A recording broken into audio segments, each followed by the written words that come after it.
তুমি আছো হৃদয়ে, তুমি আছো নিঃশ্বাসে প্রশ্বাসে, তুমি আছো চলার পথে প্রতিক্ষণে প্রতি মুহূর্তে। কবিগুরু রবীন্দ্রনাথ ঠাকুর। তার জন্মদিবসে আজ সবার ডেস্টিনেশন শহর কলকাতার জোড়াসাঁকো ঠাকুর বাড়ি। আমরাও সকাল সকাল পৌঁছে গিয়েছিলাম এই জোড়াসাঁকো ঠাকুর বাড়িতে, যেখানে কবিগুরুর স্মৃতি, কবিগুরুর লেখা, কবিগুরুর ছবি পরতে পরতে।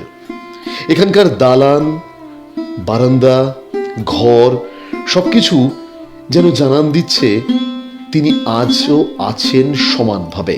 হ্যাঁ, বিশেষ দিনে অর্থাৎ কবিগুরুর জন্মদিবসের এই বিশেষ দিনে কলকাতা ঠাকুরবাড়ির জোড়াসাঁকো ঠাকুরবাড়ি একেবারে কানায় কানায় ভর্তি হয়ে ওঠে।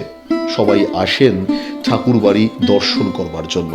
তার কারণ এখানে আসলে আপনি ইতিহাসকে স্পর্শ করতে পারবেন, ইতিহাসকে সামনে থেকে দেখতে পারবেন। বই কি যেন মনে হবে কবিগুরু আপনার সঙ্গেই আছেন।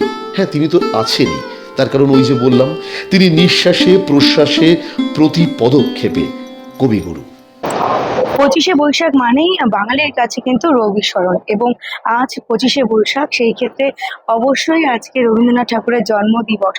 এই দিনই 1861 সালে তিনি জোড়াসাঁকো ঠাকুর পরিবারে জন্মগ্রহণ করেন, এবং এই জোড়াসাঁকো ঠাকুর পরিবারে এক একটা কোণা তার নানা রকমের স্মৃতি কিন্তু পোষণ করে যাচ্ছে।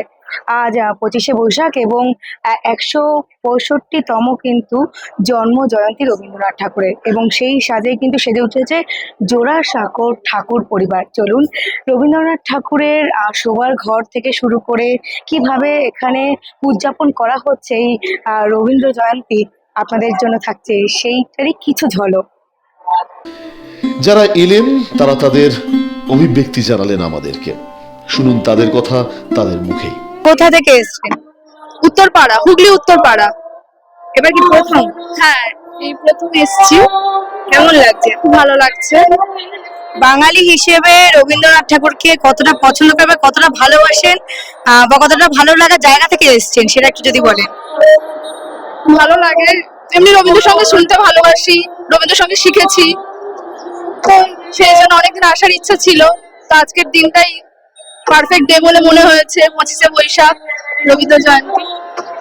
এখানে এসে পরিবেশটা কেমন লাগছে? খুব ভালো, খুব ভালো, ভালো লাগছে।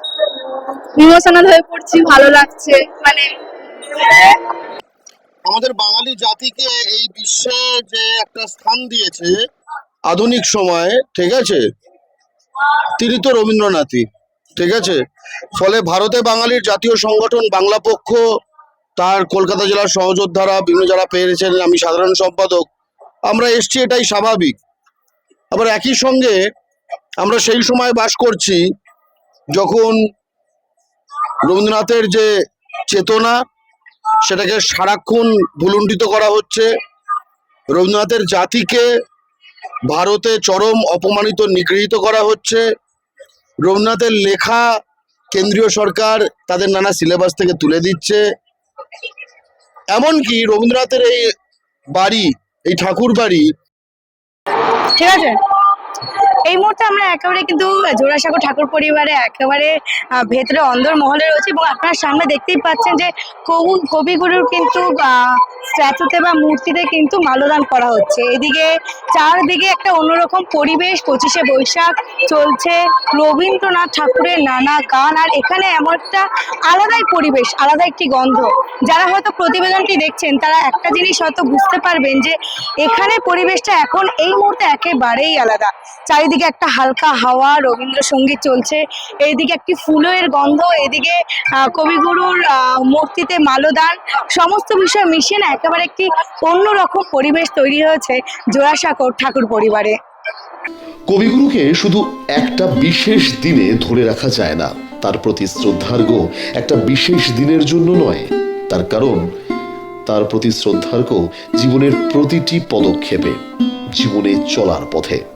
তিনি আছেন, তিনি থাকবেন, আর তার শক্তিতে আমরাও এগিয়ে যাব। ব্যুরো রিপোর্ট, বাংলার পালস টিভি।